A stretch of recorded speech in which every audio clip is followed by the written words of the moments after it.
Hello दोस्तों, आप लोगों का स्वागत है हमारे इस यूट्यूब चैनल पे। मैं हूं आपका दोस्त और एजुकेटर रूपेश कुमार।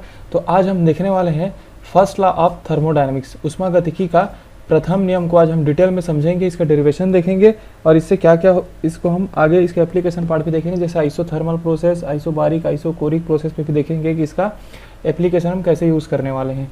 ठीक है, तो हम स्टार्ट करते हैं। हमारा जो आज का टॉपिक है फर्स्ट लॉ ऑफ थर्मोडायनेमिक्स। तो सबसे पहले देखते हैं कि फर्स्ट लॉ ऑफ थर्मोडायनेमिक्स बोलता क्या है। It is a law of conservation of energy. ठीक है, तो ये सबसे पहले तो क्या है, ऊर्जा संरक्षण का नियम है। ठीक है, आगे कैसे ऊर्जा संरक्षण का नियम है, कंजर्वेशन ऑफ एनर्जी है, law of conservation of energy, उसको हम देखते हैं। Which state that energy can neither be created nor destroyed. ठीक है, ऊर्जा क्या होता है, एनर्जी जो है ना तो हम उसको क्रिएट कर सकते हैं और ना ही हम उसको ख़त्म कर सकते हैं। ठीक है, जबकि although it can be converted one form to another form. तो एनर्जी को ना तो हम उत्पन्न कर सकते हैं ना ही इसको हम ख़त्म कर सकते हैं। सिर्फ एनर्जी क्या होता है, एक फॉर्म से दूसरे फॉर्म में चेंजेस होता है, परिवर्तन होता है, कन्वर्ट होता है। यही क्या है, कंजर्वेशन ऑफ एनर्जी। क्योंकि हमारे पास जो एनर्जी है वो तो कांस्टेंट है ना, कंजर्व है। वो हमारा ऊर्जा संरक्षण का नियम यही है कि एनर्जी हमारा फिक्स है, कांस्टेंट है। वो बस एक फॉर्म से दूसरे फॉर्म में क्या हो रहा है, चेंज हो रहा है। उसको हम खत्म या उत्पन्न नहीं कर रहे हैं, क्रिएट नहीं कर पा रहे हैं, ना ही डिस्ट्रॉय कर पा रहे हैं। ठीक है, तो ये हमारा हो गया फर्स्ट ऑफ थर्मोडायनामिक्स का एक डेफिनेशन। अब हम देखते हैं इसका मीनिंग क्या हो रहा है। This means that the energy of the universe is a constant. वही बात है, क्योंकि यूनिवर्स का जो क्या है, एनर्जी क्या है, कांस्टेंट है, फिक्स अमाउंट में एनर्जी है। इसी के लिए हम बोल रहे हैं इसको law of conservation of energy. Energy fix है, यूनिवर्स का कांस्टेंट है, इसमें कोई परिवर्तन नहीं हो रहा। सिर्फ क्या हो रहा है, एनर्जी एक फॉर्म से दूसरे फॉर्म में चेंज होते जा रहा है। जैसे कि मैकेनिकल एनर्जी है जो तापीय ऊर्जा में कन्वर्ट हो रहा है ना, इस टाइप से समझ सकते हो आप। हीट एनर्जी जो है वो इंटरनल एनर्जी में चेंज हो रहा है। तो इस टाइप से एनर्जी का फॉर्म चेंज हो रहा है। पूरा एनर्जी खत्म नहीं हो रहा है, ना ही एनर्जी का नया से कोई एनर्जी बन नहीं रहा है। ओनली क्या हो रहा है, उसको एक फॉर्म से दूसरे फॉर्म में चेंज होते जा रहा है। इसे बोल सकते हैं एक रूप से दूसरे रूप में परिवर्तित किया जा सकता है, परिवर्तित हो रहा है। अब देख लेते हैं अब इसको एक और डेफिनेशन। जब किसी प्रकार की ऊर्जा नष्ट होती है, मान लो आप मैकेनिकल एनर्जी था वो नष्ट होता है, खत्म होता है, तो क्या होता है, सेम तुल्य मात्रा मतलब सेम अमाउंट का एनर्जी दूसरे प्रकार की ऊर्जा में उत्पन्न हो जाती है। इसको भी एग्जांपल में हम देखेंगे।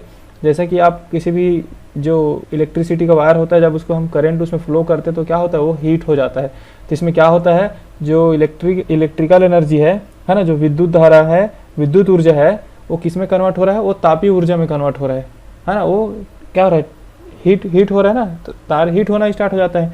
तो तार में जो करंट जा रहा था विद्युत ऊर्जा के फॉर्म में जा रहा था, है ना, वो किस में कन्वर्ट हो रहा है, वो तापीय ऊर्जा में कन्वर्ट हो रहा है। ठीक है, हीट में कन्वर्ट हो जा रहा है वो।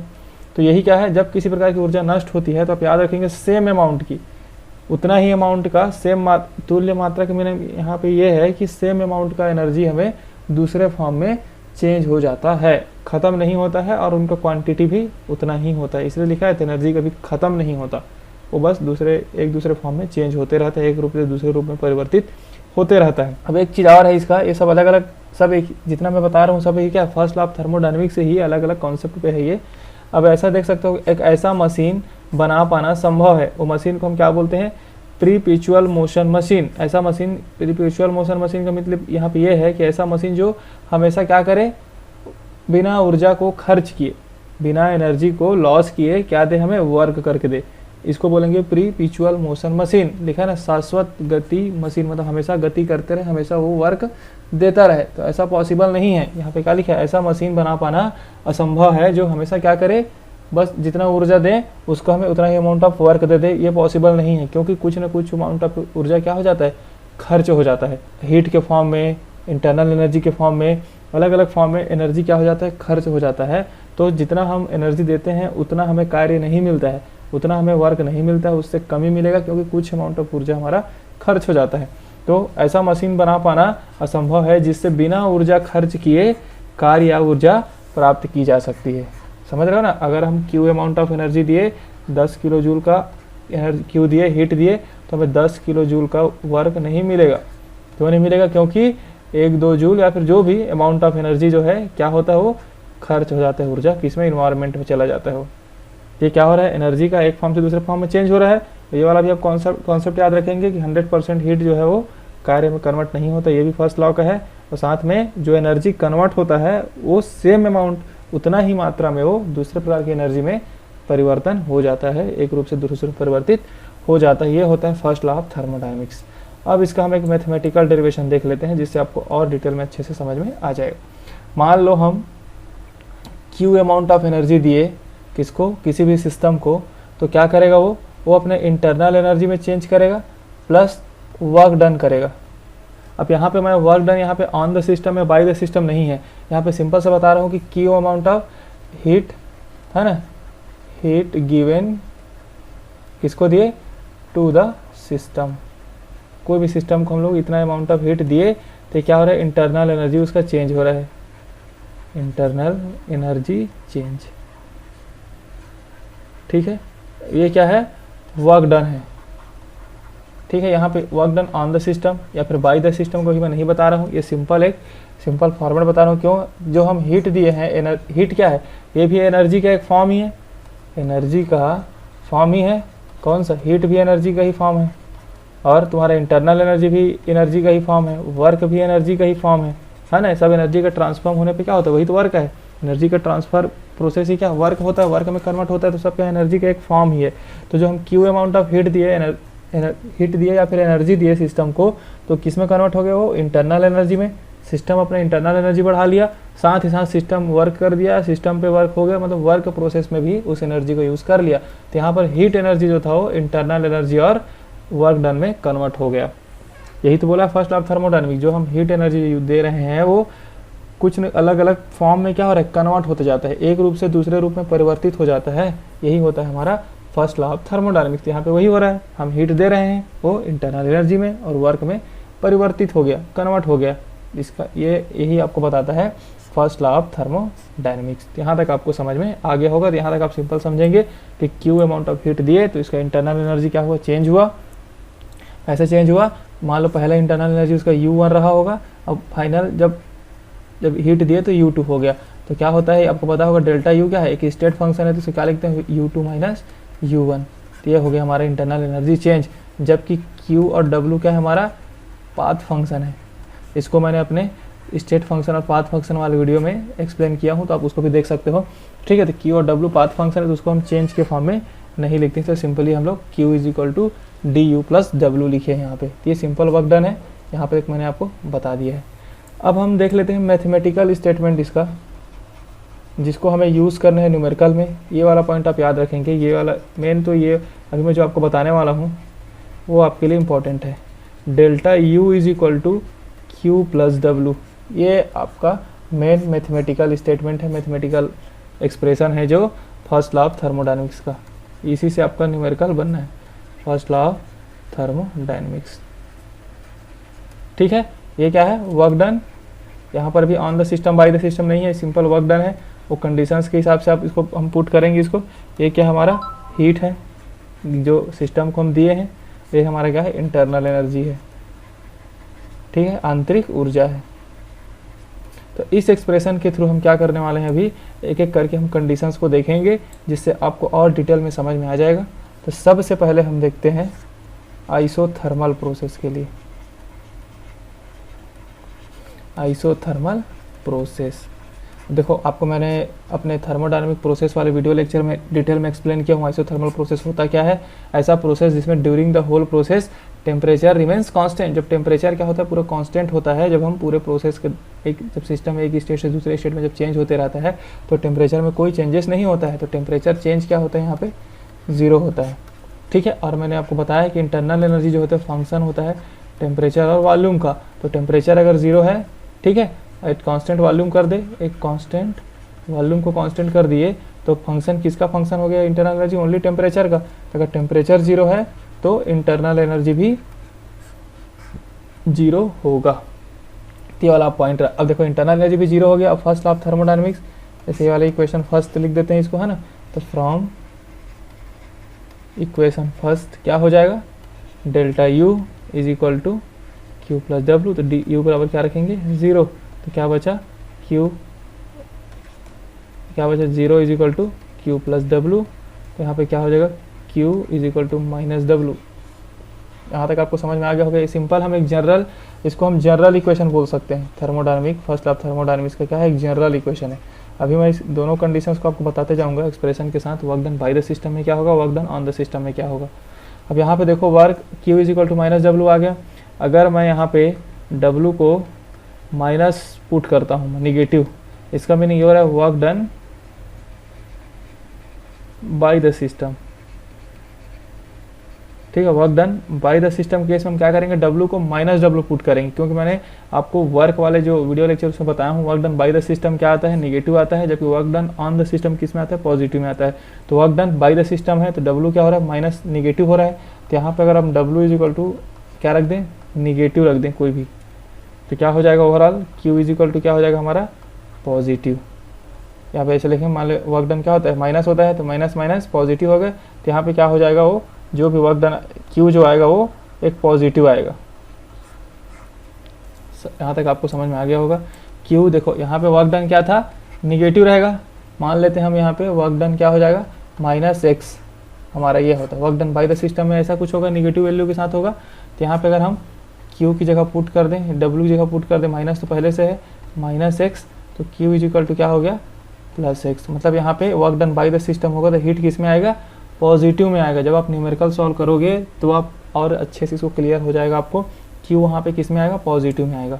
बट सेकंड केस देख लेते हैं, अगर work done on the system तो क्या रहेगा हमारा, पॉजिटिव रहेगा।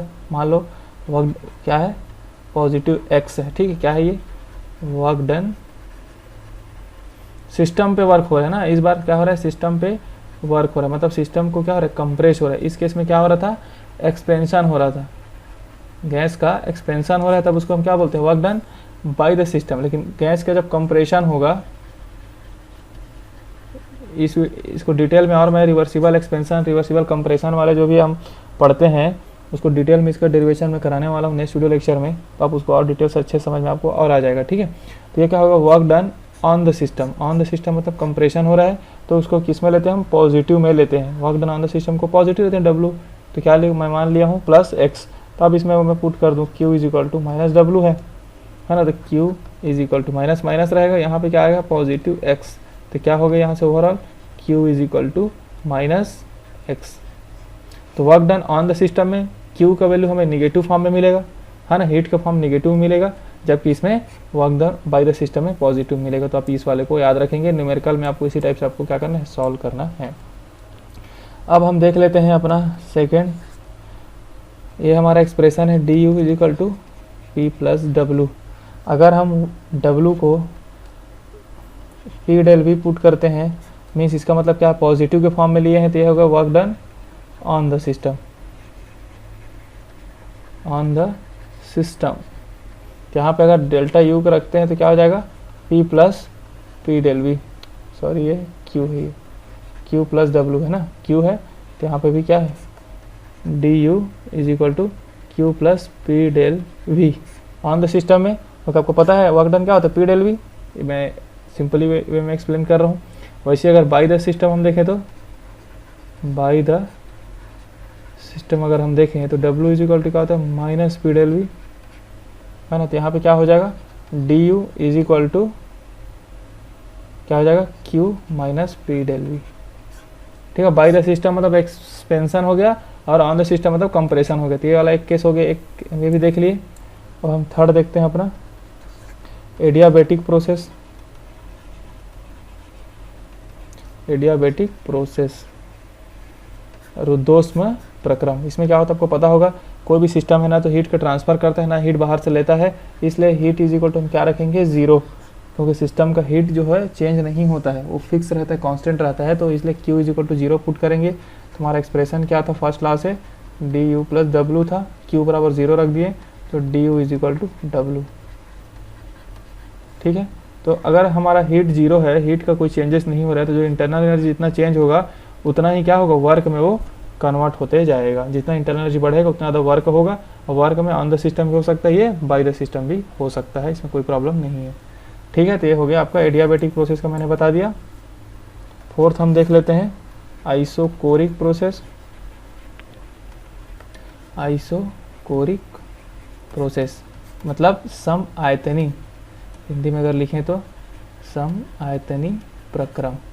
ठीक है, मैं यहाँ पे बोल भी दे रहा हूँ आपको ताकि आपको डाउट समझ में अच्छे से आ जाए। ठीक है, सम आयतनी में क्या होता है, वॉल्यूम क्या होता है हमारा 0 होता है ना, वॉल्यूम चेंज 0 होता है, पूरे प्रोसेस के दौरान क्या होता है वॉल्यूम सेम रहता है ना, तो 0 होता है। तो delta U is equal to, मैं यहाँ पे क्या लिखा था, Q is equal to W लिखा था, तो यहाँ पे क्या लिखा था, क्यू प्लस पी डेल भी लिखा था अभी ऊपर वाले एक्सप्रेशन में, और ऑन द सिस्टम है तो यहाँ पर जो भी हो, ये सिंपल हमारा एक जनरलाइज फॉर्म है ये, है ना।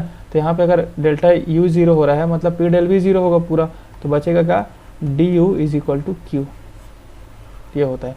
तो जितना अगर वॉल्यूम 0 हो रहा है मतलब वॉल्यूम चेंज ही नहीं हो रहा है, समझ रहे हो, ना एक्सपेंशन हो रहा है ना कंप्रेशन हो रहा है, वॉल्यूम चेंज नहीं हो रहा है, तो हम जितना हीट जो दे रहे हैं सिस्टम को वो सिर्फ किस में चेंज हो रहा है, वो उसका इंटरनल एनर्जी को चेंज कर रहा है, आंतरिक ऊर्जा में उतना ही ज़्यादा अमाउंट इंक्रीज हो रहा है।